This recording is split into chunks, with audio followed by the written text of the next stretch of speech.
Broadcasting from the business capital of the world, this is the Podcast Business News Network. We are back today and going to talk about decluttering your life. Yes! Elizabeth Nilson joining us, better known as Elsa. Thank you so much for joining us today. How are you? I'm doing great. Thank you, Jill. Nice to see you again. You too, as always. And would you mind just giving us a little introduction as to who you are, what you do, and then we're going to get right into this whole decluttering, which I know resonates with me and I'm sure many people. All right. Yes, I actually have two companies, and the one is Divine Life and Health Coaching, and that help people with decluttering mentally and emotionally. And the other company is Divine Design and Organizing. And with the organizing, that's when I physically declutter for people, their physically spaces.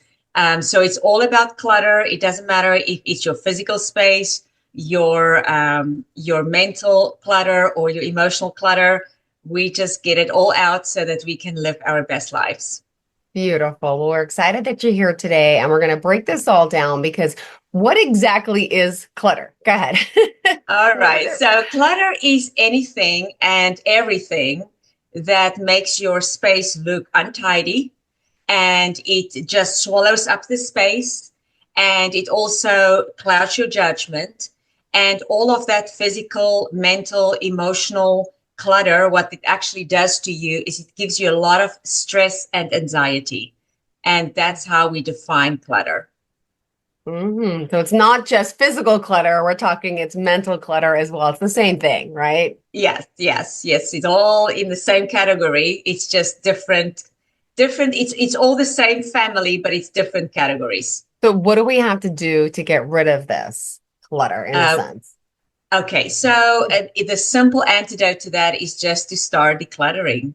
You just have to slowly work through mental things that's coming up for you, or emotional things that's coming up for you. If you feel sadness, or you can feel like I always feel guilty because of certain things, then you know it's something inside that's clutter over there. Or if you just see your space is out of control, then you start doing decluttering. Oh my goodness. And this is a hard thing for someone like me. I always say, I don't have enough time. I don't have enough time. I have the kids. I have this. But I feel like maybe I don't know what I need to declutter first because there is a lot. So what do we know? When do we know we need to declutter? It's when it's just overwhelming. Like even looking around at my desk right now, it's pretty overwhelming. Yeah. Yes, you will know when things are getting overwhelming for you. And you can also look in your home, look around. Anything that are totally outdated, that are in bad shape, things that are unloved, things that are broken, things that you have outgrown, that you don't use anymore, or just you don't need it. All of those things, you would know if you see it, that's actually clutter. And the thing is, there are probably many items in your home that you can do without. Am I right? A lot of them, a lot of old toys, but we're holding on to them sentimental that the kids don't want to get rid of. And there's like a sentimental attachment to it. Exactly, yeah. And also, of course, there are things that is in your mind, a clutter in your mind, like a hectic calendar. We just overload our calendars, and that becomes later like a clutter in our mind as well. And then, of course, the emotional clutter. Like, let's say, for example, unworthy friends. We all had those ones before as well. Oh, We have those really good friends, and we always have to really realize it's better to have quality friends than quantity. So if you really go through that, those unworthy friends, you will know who those are. And it's kind of time for you to start decluttering the friends as well. Oh my goodness. Okay. Yeah. Okay. So Jill, it doesn't really matter. It could be like clothes on a pile on a chair that are dirty that you really just need to get to the laundry room, or mail on the counter in your kitchen that you haven't opened yet. Or even your kids have so many toys in an overfull cupboard already. All of those things you can see, I'm not even using them anymore. So then it is time that you need to start decluttering. Yeah. I have a big Yeah. drawer of like Play-Doh. They don't play with Play-Doh anymore. And the little things that push through the Play-Doh. I'm like, you guys are 8 and 10, like, but we still need it. I'm like, it's like, wait a second, this is overwhelming. How do we get all this stuff? Why do I have a problem? My friends' houses don't look this way. Explain that. Okay, so the key of starting decluttering is actually to make decisions. It's very hard for some people to make decisions because you have to decide what I want to keep and what I need to let go. And apart from that, if you decide to keep certain items, you also have to decide where should this item live. It have to have a specific place of where it's going to live. So like Benjamin Franklin said it so nicely, a place for everything and everything in its place. So for me as a professional organizer, one of my biggest jobs is the mental part of organizing. We know it's a lot physical. That's why it's so hard for people when they work so much. They're so tired and now they still have to do that because it is extremely physical. But the harder part is sometimes for me to think every single item that I have to organize for a client. If I am done with this project and I'm not there and my client come into this home and he sees, I want to cut my nails. So where's my nail clippers?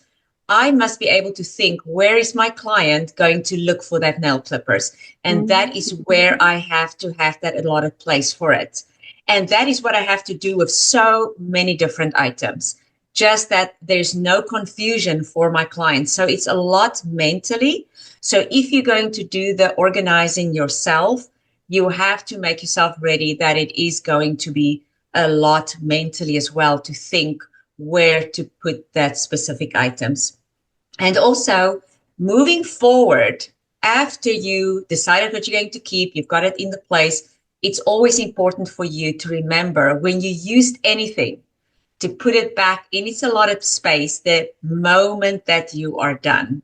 And this sounds really very easy it sounds straightforward, but it actually is not so straightforward. It's not so easy for people to do that because it's just so much anxiety. And especially if they have a lot of clutter, they really don't know where to start. Yeah. So that is when, if you get to that place where you're so overwhelmed or when you don't know where to start, that's when you get yourself a professional organizer. That's where they come in. Beautiful. And, what would be the bigger hurdle to start than decluttering? I would definitely say the biggest hurdle to start would be apart from making the decisions, making the call. Then it is just really to start.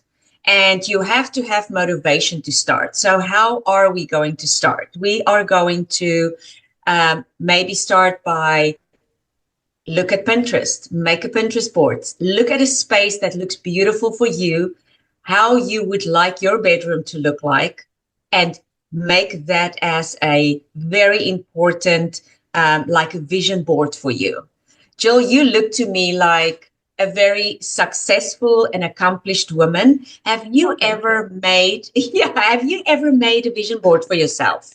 Yeah, well, I always, it's funny. My vision boards consist of Post-its and I put them on the wall and then the wall looks like a mess. That's how I've done my vision boards with Post-its. So whether it's good or bad, I don't know, but there's like so many that I need to rip down that I don't. It's like cluttered. But I think it helps to look at things every day. It does. If I put it on my phone, I don't see it. I don't realize it. I need to see it like old school written down on a piece of paper. Yes. Exactly my point. Yes. If you have a vision board of some kind, you can always, when you go through that dip, you don't know how to keep on going, and you look at that vision board, it can just pull you through to the end. Yeah. A lot of people don't really make physical vision boards, but if you really think about it, all of us, one time or another, had vision boards in our mind because we constantly think about, okay, I'm going to get that position in that company. And when I do that, this is how I'm going to be financially free. And then I would be able to live like this. So you have all that visions in your mind without a physical vision board. So that is just very important because you can use that to pull you through to the end when you come down in that dip where you don't know how to go forward anymore. Also, you can remember that more hands is always lighter work. And we just talked about the worthy friends and then the not so worthy friends. And the not so worthy friends are the ones that would for example, you could ask your friend, send her a message and tell her, you know, this Saturday coming up, I decided to organize my bedroom. I really need some help and I would love your input. Would you be able to come and help me on Saturday? We can do pizza lunch and we can have a bottle of wine this afternoon. But by the end of Saturday, I'm going to have this room all cleaned up. And the worthy friend is probably going to say one of two things. She's going to say, yes, sure, I would love to help you.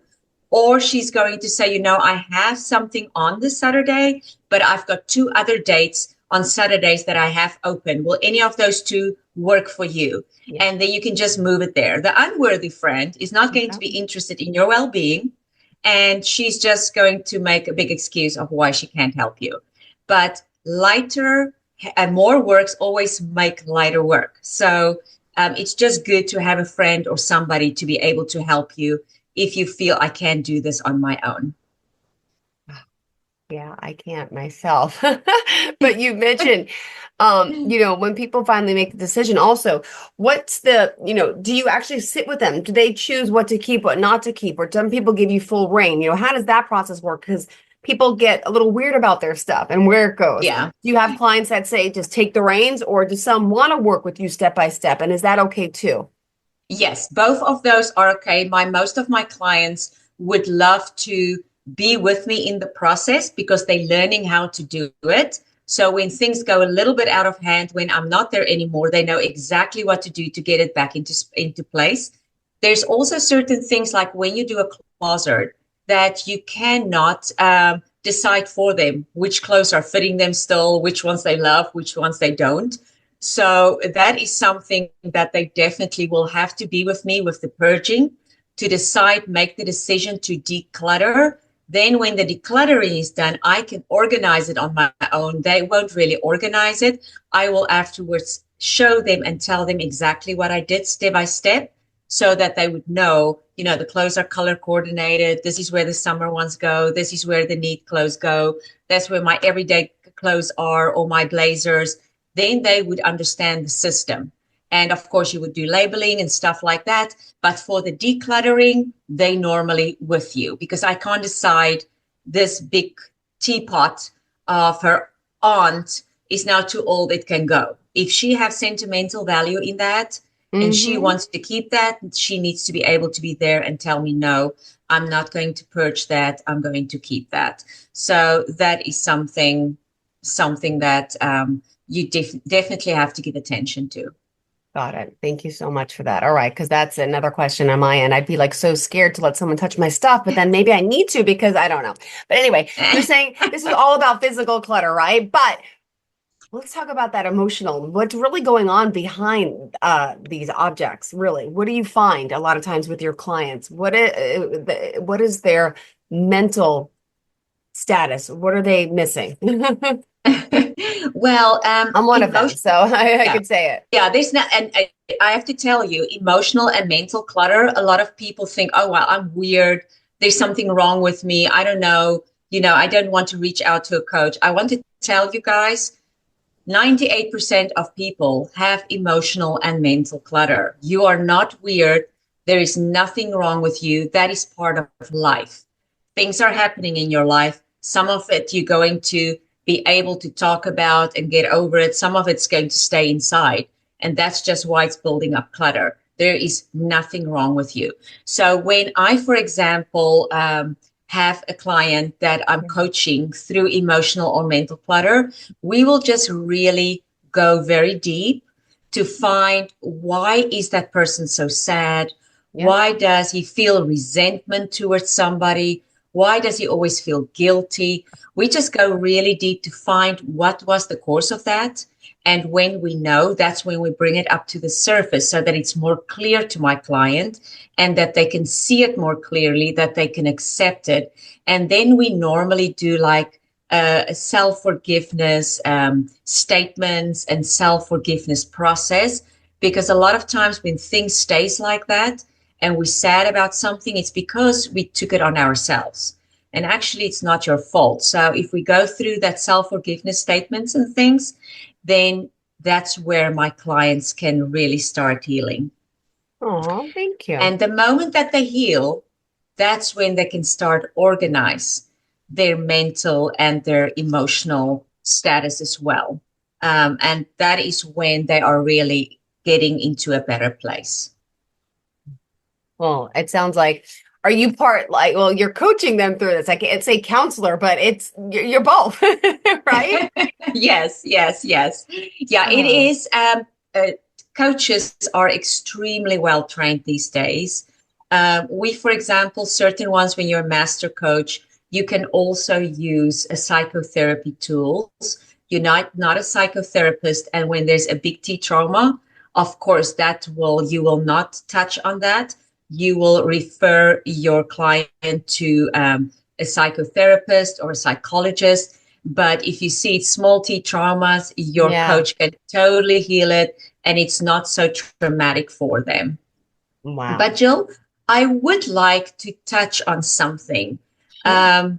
on the decluttering process for your kids, because I think there's a lot of listeners that really want to know where and when can I teach my children Yeah. actually the process of decluttering and organizing. And I think it's just very important for you to, Hmm. it doesn't matter if you have only one child. If you have more than one child, I would say you have to sit with each and every one of them separately. And you just have to sit down with them and just get to a place where you start teaching them. And you sit on a chair, for example, and you tell your child, take out all your clothes out of your closet, out of your drawers, make a pile on the bed, and just hold up one item at a time in front of you and Okay. tell me what you feel. Okay. How does that item make you feel? And you will get a lot of different responses. Your child will, for example, say, oh, this is really, I love this dress. It makes me feel happy. It feels like I can go to a party, something like that. Or they can come with comments like, I don't really like this. I feel old in this. Yeah, right? Yeah, or my friends are going to laugh at me because nobody dresses that way. Hmm. And in that way, they will very quickly be able to have the distinction about what they like and what they don't. And they would be able to declutter on their own. And remember, when you're sitting there with them, you are absolutely only there to observe. Okay. Okay. You are not there to try and influence them or tell them what to keep or what looks good or what they're supposed to wear, because that is what's going to build their own decision making. And they're going to create more self-confidence, and they're actually going to feel better when they dress. They're going to show up at their school or with their friends differently when they feel Yep. good in their own skin than not. Now, Ah, for a mother, there's going to be maybe some certain circumstances where you have, for example, a daughter, and she said, I absolutely, this is an old short. I love the short. I'm going to keep on using it. And you would ask her in that, without influencing her, just ask her, would you mind if you hear my side of how I feel about the short? And she'll probably say, no, that's okay. You can tell me. And you can also say very honestly then, I actually also love the short. You had it for a very long time, but it became actually a little bit small and tight. And I hmm. think, what do you think about putting that in a third pile? I like that. And Yes. then we I'm can taking go, notes. Go ahead. and then we can go and look for another short with the same color, more or less the same style that you really love, and we can just replace those items in the third stack. We can actually just replace with your favorite items that you really like. And that will help them to build their self-confidence, their self-esteem. They will start making better and better choices and decisions.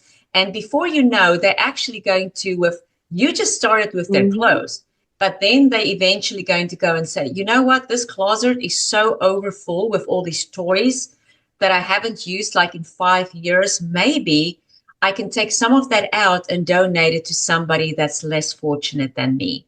And that, of course, have its own good feelings for a child. If he sees how somebody else that doesn't have that, just have that certain items all of a sudden, that really makes them happy as well. We did that. We did that 2 years ago. We did 30 bags of clothes, and it was on Thanksgiving Day.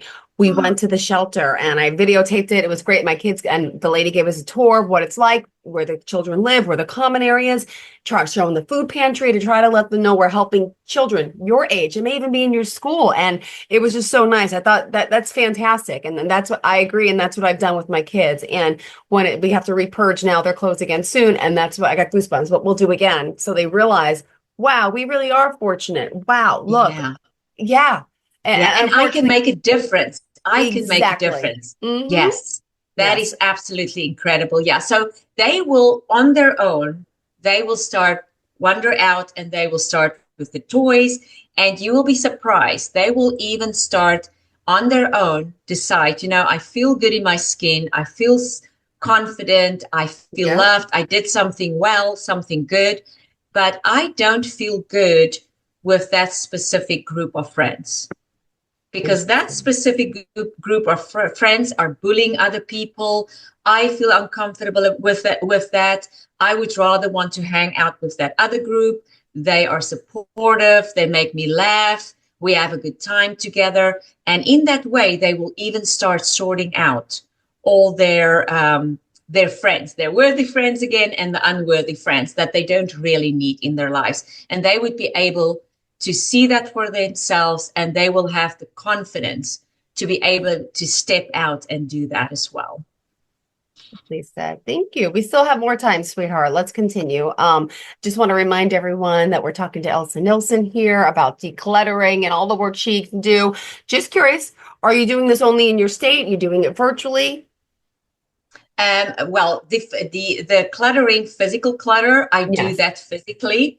So, but there are, when you are not in reach for me to drive to you physically, you can always have a console over Zoom, and you can show me your space, and we can also give you steps, and I can coach you through it of how you can do it yourself. And then you will just have once a week, you will have your 45 minutes or your hour sessions, and then we'll have a certain goal for you. And by next week, we will see how far you got. And because a lot of people are very busy, so they're just going to do it on the weekend or at night for an hour or so, and then they're exhausted. So then in a week, when we have a session again, we will revisit and see what is their next steps to do. And then, of course, coaching mentally and emotionally, like life coaching and health coaching, that I do right across the world. So that is possible for anybody in that way. Well, thank you so much. And, we still have just a few minutes. I want to ask, so how long is it going to take to get perfect results? And moving forward, what should we really remember? Okay. So first of all, I want the listeners to know there's not something like a perfect person, and there is not perfection in every goal and everything that we do. We don't need to have everything perfect. We just need to do the best we can and live up to our own standards. And if you are too busy and it's so overwhelming because you really don't have time, and I have a different standard for myself where I want to live at, that's when you call, that is when you call your life, your organizer to help you to sift through the things and to get you healed again, or to get everything back into place. That is what you do. But you don't need to live, the world doesn't need to be white or black. You can find peace in the gray areas. You don't need to live up to other people's standards. You are beautifully and wonderfully made, and you can just be yourself, and that should be enough. Oh, that's beautiful. Oh, it's so true. and we'll get through it. And the fact there's people out there willing to help to guide you, and we need it. I mean, this Exactly. is serious, and I can really empathize and relate with you because in my home, the same situation, I have the piles and the stuff, and my mind is not well. That's why I'm not able to take care of all the tasks. I need to help. Yeah, I need to work through a lot of stuff too. Yeah. Yeah. And it always helps. Yeah. And we have to remember there are so many different kinds of clutter. Some of are sentimental people, and we keep that sentimental stuff. And sometimes it's something that you really want to keep, but you never even see it. And other people don't see it because it's old and you push it at the back of the closet. So true. You don't even know that you have it anymore. Yeah. But we have that sentimental clutter. We also have the stockpiling of just good offers out there. I'm not going to buy one container of liquid laundry soap. I'm going to buy 3 because it's a great special. So that is, of course, your stockpiling. And also then we have the aspirational clutter. And I think that is probably the clutter that's the worst for everybody, because it's not always that things that you need. It's things that you think is going to make you happy. You're just going to think it's going to make you happy. It's like that pretty dress. When I have that on, I'm going to look so good and I'm going to feel so happy and so self-confident. And then you buy it. Yes. And I think one of the biggest aspirational clutters that people are sitting with is gym equipment. And the truth is, we buy that big equipment, and because we see that advertisement and we think if we buy that, we are going to just look so good. We're going to be fit. We're going to lose weight. And then I'm going to be so happy again. And then you get the equipment and you work out for a week or 2, and then something happens. Yeah. And before you see 2-3 years pass and the gym equipment's still standing there just with clothes hanging over it. Because that's me. It's just like a hanger, so it's hanging there. So the good thing to remember, especially with aspirational clutter, is to think, who am I and what is my goal? Is this really going to help with my goal? Because your goal might be to be healthy, to be working out, to lose weight, all of those things. And that is your goal. But if you think about who you really are and you realize, you know what, I'm going to do a different way. I'm not going to work out every day for a half an hour or an hour. I would rather eat the right way and just go walk 2 miles with a friend every day, or with my dog or whatever. But know who you are as well. If you know who you are, and although that's your goal, but you're not the kind of person that's going to use that gym equipment, then you have your answer. Then you don't need to really get involved and into that purchase, because that's also not a very cheap purchase. Those are expensive equipment. So just really think who you are before you make that purchase. Beautifully said. Thank you so much. Thank you. Would you mind sharing how to contact you? Yes, like I said, I have 2 different companies. So you can go on either of my websites. You can go on coachelsa.com for the coaching, or you can go on Divine Design and Organizing for the physical, or you can just email me at hello@elsa.com. Beautiful. Thank you so much, Elsa. Pleasure having you. Thank you for handling everything with us. I'm glad we got to do our full show. And I appreciate your patience, okay? Thank you so much, Jill. And you have a wonderful day. You too, sweetheart. Thank you again. Bye-bye. Thank you. Bye-bye.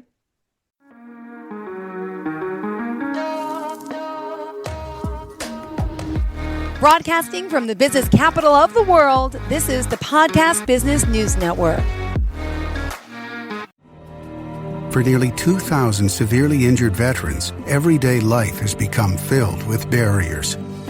Day-to-day simple tasks can become pretty daunting. I have to carry my chair up 2 flights of steps or have somebody do it for me. What scares me the most is just the falling. When I'm struggling with my house, I think, to have that one great barrier just knocked down, it's crucial.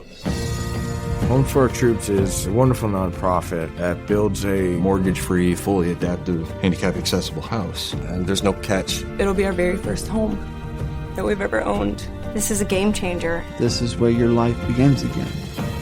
We need you to join us in completing this important mission. Please visit hfotusa.org